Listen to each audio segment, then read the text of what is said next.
グアテマラのコーヒー。なぜあのチョコレートのような甘さが出せるのか。そして国を救ったコーヒーとは一体どういうことなのか。本日はその味の秘密と歴史の裏側を皆さんと一緒に見ていきたいと思います。はいどうもこんにちは。ロイヤルブルーコーヒーのバリスタ豊です。本日はグアテマラのコーヒーについて皆さんと一緒にお勉強をしていきたいと思います。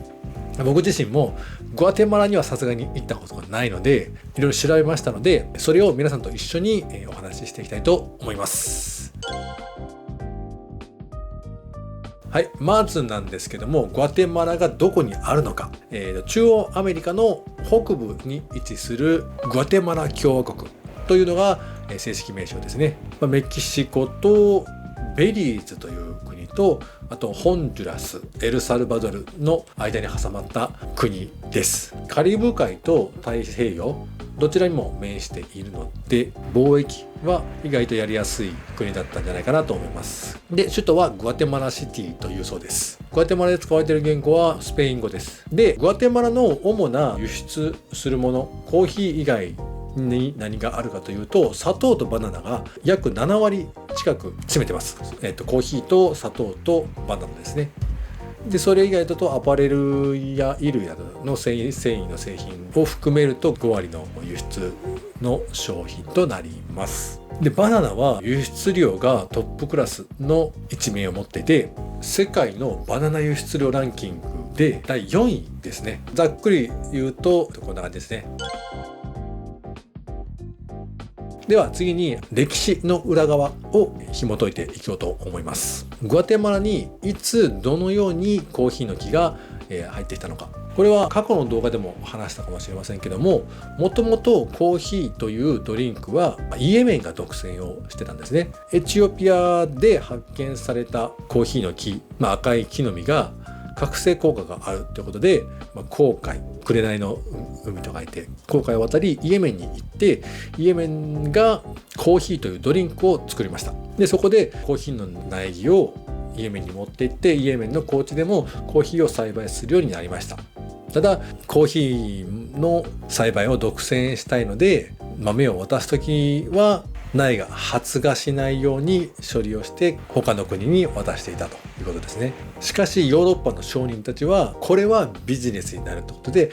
手こんな手で持ち出して自国の植民地へ広げていった歴史があります。グアテマラへの伝わってきたのもその流れの中にあります。歴史の背景を具体的に説明すると、マルティニーク島から伝わってきたコーヒーの木なんですけども、グアテマラにおける発展の歴史はまず観賞用としてスタートして、次に世界産業構造の変化による国家規模のシフト、そして国を挙げての国家プロジェクトという3つのフェーズに分かれています。まず第1のフェーズ、修道士による持ち込みと観賞用の栽培ですね。これが1750年代なんですけども、マルティニーク島からカリブ海の島々を経由してキューバとかドミニカですかね。で1750年代にイエスズ海の修道士によってグアテマラのアンティグア地方にコーヒーの木が持ち込まれました。しかしこの時点では修道院の庭に植えられている観賞用の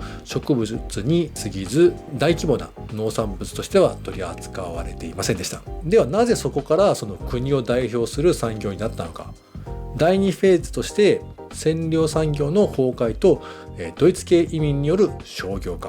これが1850年代ですね。当時のそのグアテマラの最大の外貨獲得源っていうのはインディゴと言われる天然の染料だったんですね。しかし19世紀半ば頃、ヨーロッパで化学染料が発明されて、グアテマラの天然染料産業が壊滅的な打撃を受けます。この国家的な経済危機の打開策として目をつけたのがコーヒーということですね。このインディゴというのが何かというと、主に青色の染料を指し、ジーンズやデニムを染めるのに広く使われていた藍色や青色のことですね。実はこのインディゴに打撃を与えた人工的な化学染料というのは日本にも来ていて大流行してます。ちょっとマニアックな話になるんですけども、葛飾北斎もベルリンから伝わってきたベロ藍という人工的な化学染料に魅了された一人です。とても綺麗な青なんですね。で世界中でこの人工的な化学染料が大流行して、主力輸出であったインディゴなどの天然染料の価格が大暴落して産業が崩落してしまったので、このままでは国が危ないということで政府が立ち上がり、代わりの輸出手段に目をつけたのがコーヒーということですね。政府の強力な支援のもと、優れた栽培技術と資本を持っていたドイツ系の移民がグアテマラに流用して大規模なプランテーションを形成しました。次に第3フェーズなんですけども、国家プロジェクト化。1871年に就任した大統領がフスト・ルフィーノ・バリオス大統領がコーヒーを国家の最重要輸出品にと位置づけ、土地の制度の改革、鉄道や港などのインフラの整備を、これがコーヒー大国グアテマラの強固な基盤となっています。この国家プロジェクトの具体的な中身なんですけども、100万本以上の苗木を無償で配布した。まずは物理的に木を増やすために政府が主導してコーヒーの苗木を大量に育て、農家に無料で配りまくりました。さらに、コーヒーを植えた農家は税金を免除するなど強烈なインセンシティブを与えて、国を挙げて栽培を煽りました。次に土地の強制没収と再分配。コーヒーは広い土地が必要で、そこでそのカトリック教会が所有していた広大な土地や先住民が共有していた土地を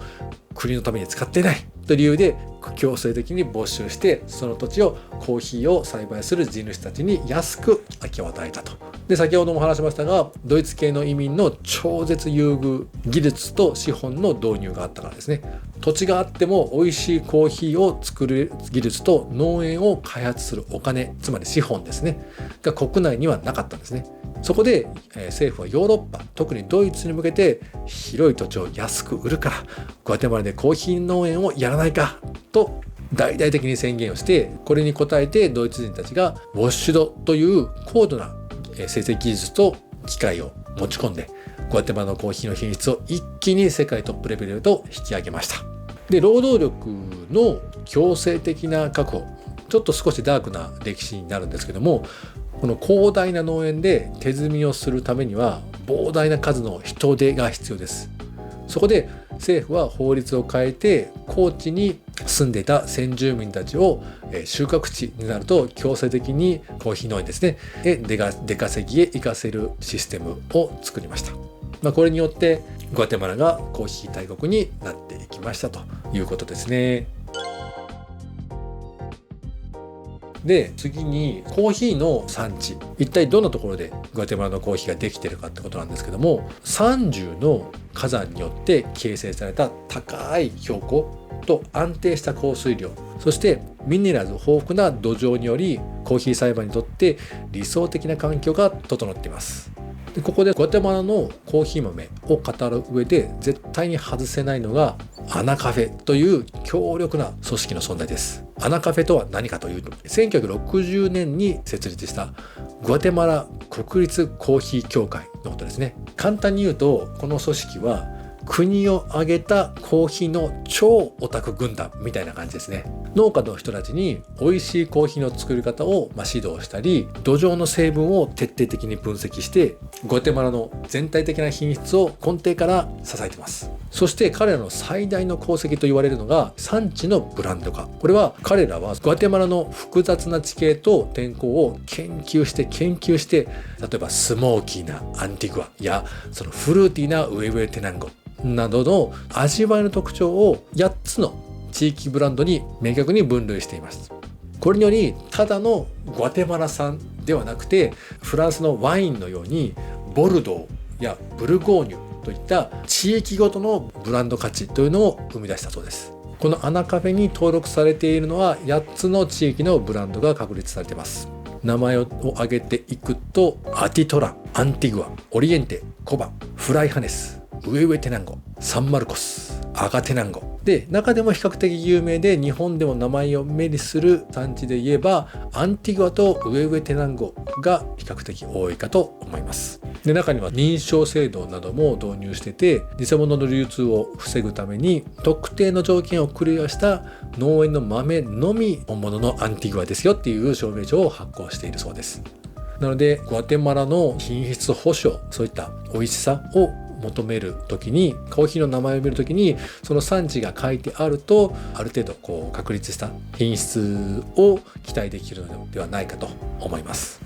グアテマラのコーヒーがなぜ美味しいのか、それは太平洋側にある活火山、この活火山のその土壌のミネラルが特有の甘さとボディを作るのがグアテマラのコーヒー豆の特徴になります。特によく言われるのがチョコレートのような甘さがよくグアテマラのコーヒー豆で使われているフレーバーの表現です。グアテマラのコーヒーの種類なんですけども、このエリア以外で実はランク分けがあります。例えばエチオピアなんかは欠点豆の少なさなどで分けられてますし、ケニアなんかは豆の大きさで分けられています。しかしグアテマラのコーヒーは山の高さ、標高でランクが決められています。ではなぜ山の高さなのかということなんですけども、一番高いところで採れた豆を SHB ストリクトリーハードビーンと書いて、極めて硬い豆と呼ぶそうです。 SHB が1350メートル以上の標高で、その下1200から1300が HB、 1050から1200が SH など全部で7つの段階でランクが分けられています。じゃあなぜ極めて硬い豆と呼ぶのかってことなんですけども、標高が高いと昼は暖かく夜が極寒になる、その寒暖差があると、寒さからその種を守ろうと実がギュッと引き締まって、でその中にその甘みやフルーツのような酸味が凝縮されるんですね。なので硬い豆という風な形で言われます。ただちょっと誤解してほしくないのが、ランクが低い、つまり標高が低い豆はダメなのか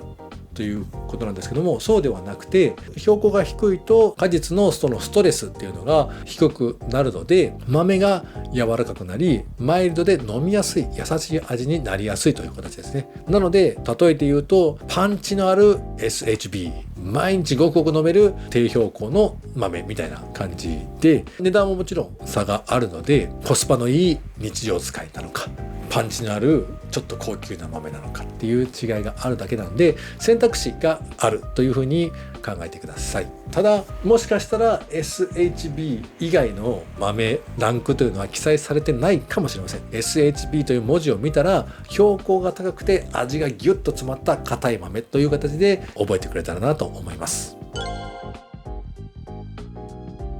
グアテマラの国内のコーヒー事情、美味しいコーヒーが取れる国なんだから、至る所にスペシャリティコーヒーのカフェがあって安く飲めるんじゃないかというふうに思う方もいるかもしれません。結論を言うと、昔はノー、今は圧倒的にイエスという形になります。なので少し前まではグアテマラの国内では消費されるのは輸出基準に満たさなかった欠点豆ばかりだったんですね。でその品質の低さを覆い隠すために真っ黒になるまで深入りをして大量の砂糖を入れて甘くして飲むのが、一般的な現地の味だったんですけども、それを劇的に変化させたのがゾーン4という存在ですね。2010年の半ばからこの中心地、首都グアテマラシティのゾーン4、ソナクアトロ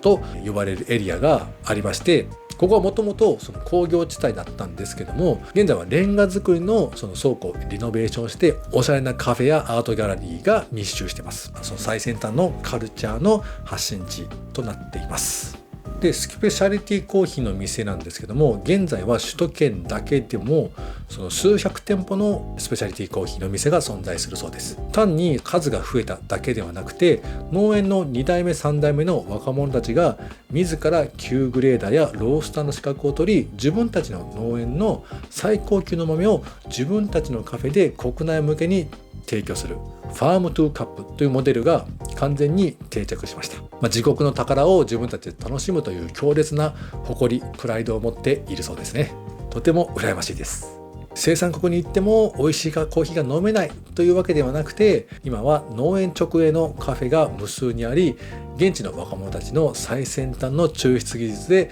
コーヒーを楽しんでいる事実があります。なので僕もこれを見てぜひグアテマラに行ってみたいと思いました。はい、それではね、まとめに行きたいと思うんですけども、まずグアテマラは中央アメリカにあるコーヒーとバナナと砂糖を主に輸出している国です。1750年代にイギリスの修道士たちが持ち込んで、染料の産業に大打撃が起きたので、コーヒーを大量に生産しようという形で国を挙げてのプロジェクトにしました。グアテマラのコーヒーにはそのアナカフェという組織があって、各地域のブランド化っていうのも明確化にしていますね。きちんとその調べて分析をして、この土地はこういう味だ、消費者にとってはとてもありがたいことで、この地域の豆ならこういう味の傾向があると、豆を選ぶ時の目安にもなるので、とてもありがたい存在ですね。で、それ以外にコーヒーのランク付けを標高の高さでグアテマラはやっています。ただ標高が高ければいいのかというわけではなくて、高いのも低いのもいいところはあるので、選択肢の一つとして覚えておいてください。グアテマラのコーヒー事情なんですけども、一昔前は輸出できなかった豆を国内で消費してたのを、今では農園の2代目3代目が自分たちでカフェを経営して、自分たちの農園で採れた最高級の豆を自分たちのカフェで提供しているという、とても魅力的なカフェがたくさんあるようです。いかがでしたでしょうか。もしね、グアテマラのコーヒー豆をまだ飲んだことがない方、ぜひ飲んでみてください。で、もし飲まれたことのある方もこれを見て再度味わってみて、どこどこの産地だから次は別のエリアのものを飲んでみようとかいう風な形になってくれるといいと思います。皆さんはこのチョコレートのような甘さとフルーツのような酸味、どちらの要素を強く求めますか？ぜひコメントで教えてください。本日の動画は以上となります。最後までご視聴ありがとうございました。ではまた次の動画でお会いしましょう。ではまた。